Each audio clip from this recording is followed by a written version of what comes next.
Extremely high temperatures are affecting regions around the world. In the United States, heat warnings are in place for areas home to 1/3 of the population. States from Florida to California are sweltering as hot air is being trapped under a high-pressure system known as a heat dome. Now, despite the health hazard, visitors are flocking to one of the hottest places on Earth, Death Valley. They're hoping to witness what could be the hottest temperature ever reliably recorded. Thermometers there are forecast to reach 54 degrees Celsius. That's 130 degrees Fahrenheit. It's the hottest tourist spot in America, and soon, maybe even on Earth. But while climate scientists and health authorities are ringing the alarm, visitors to California's Death Valley are rooting for temperatures to keep rising, just enough to melt a century-old record.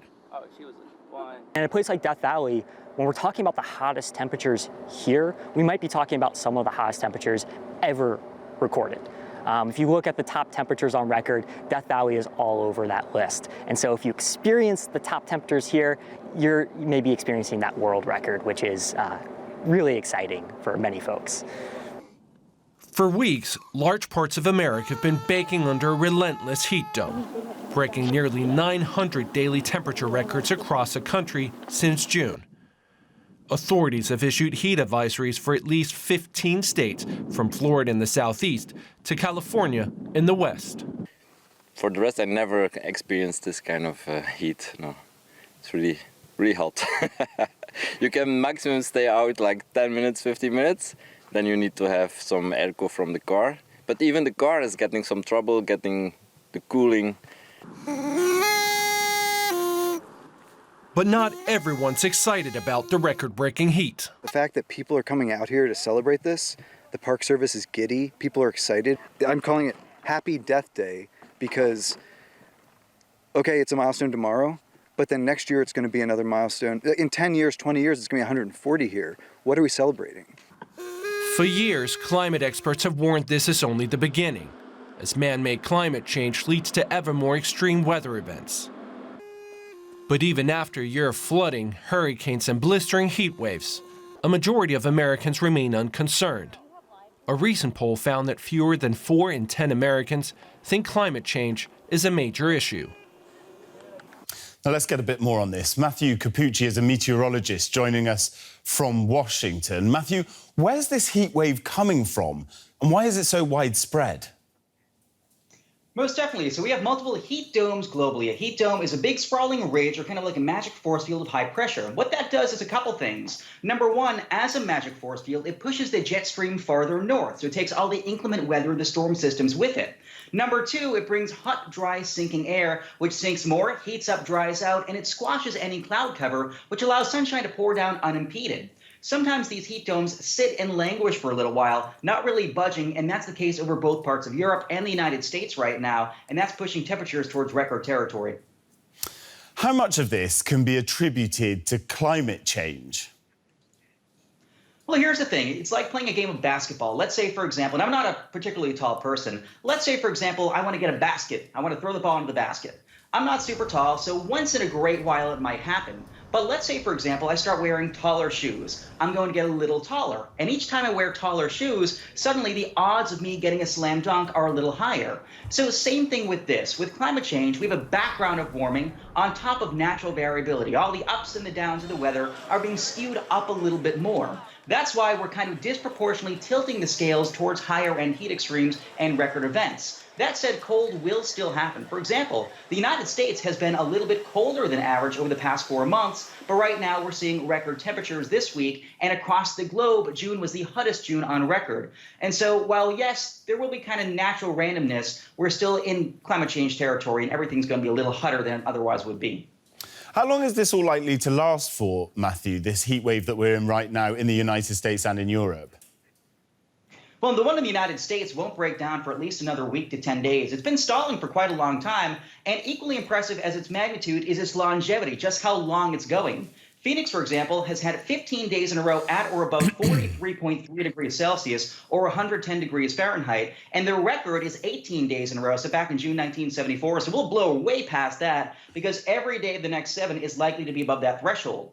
Las Vegas, Nevada could tie their all-time record at 47.2 degrees. Death Valley, California, likely to flirt with the hottest temperature observed worldwide in the past 90 years at about 54.4 degrees Celsius. Pauls Valley, Oklahoma, feeling like 52.2 degrees Celsius, thanks to how much moisture is in the air. And the thing is, this heat dome is kind of squishing around, changing its shape a little bit, but it will consolidate and expand even more into next week. So it's not going away anytime soon.